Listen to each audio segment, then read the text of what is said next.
ஒரு அழகான, ஒரு கோஸியான ஃபிலிம் பார்க்கணும் அப்படின்னு நினச்சிங்கன்னா, அப்ப நான் சொல்ற இந்த படத்த கண்டிப்பா ட்ரை பண்ணி பாருங்க.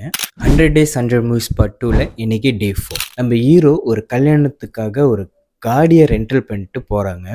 அந்த ரென்டல் காடியில வந்து ஒரு ஜிபிஎஸ் இருக்கு. இந்த கல்யாணம்லாம் முடிச்சுட்டு வரும்போது, அந்த ரென்டல் காடியில இருக்க அந்த ஜிபிஎஸ் வந்து ஒண்ணு கேட்கும். "நீ வந்து ஒரு அழகான ஜர்னிக்கு நீ டிராவல் பண்ண போறியா?" அப்படின்னு கேட்கும். ஹீரோவும் சரி ஓகேன்னு சொல்லுவாரு. ஆனா அதுக்கப்புறம் தான் வந்து அந்த ஜிபிஎஸ் என்ன பண்ணும்னா, அவரோட ஒரு கடந்த காலத்துக்கு கூட்டிட்டு போகும். ஒரு ஒரு மிட் பாயிண்ட் இருக்கும். "இந்த இடத்துலேருந்து இந்த இடத்துக்கு போ" அப்படின்னு சொல்லுவோம். அங்க போனாங்கன்னா, அங்க ஒரு டோர் மாரி இருக்கும். ஒரு கதவு மாரி இருக்கும். அந்த கதவுக்குள்ள நுழைஞ்சு போனாங்கன்னா, இவரோட லைஃப்ல ஒரு இம்பார்ட்டன்டான ஒரு மூமெண்ட்ஸ்க்கு கூட்டிட்டு போயிரும். இது வந்து ஒரு கைண்ட் ஆஃப் டைம் டிராவல் மாதிரி தான். பட் இது டைம் டிராவல்னு காட்ட மாட்டாங்க. ஸோ இவங்க லைஃப்ல கடந்து வந்த விஷயங்கள்ல பண்ண தப்புங்களை இவங்க ரியலைஸ் பண்றாங்களா, சில விஷயத்த வந்து அவங்க மாத்தணும்னு நினைப்பாங்கல்ல, இதெல்லாம் வந்து திருத்திக்கிறதுக்கான ஒரு மூமெண்ட்ஸா இருக்கும். படம் பேரு வந்து பிக் போல்ட் பியூட்டிஃபுல் ஜர்னி. இது வந்து இப்போ நெட்ஃப்ளிக்ஸ்ல ஸ்ட்ரீம் ஆயிட்டு இருக்கு. லைஃப்ல நம்ம எல்லாருமே ஒரு விஷயம் யோசிச்சிருப்போம்.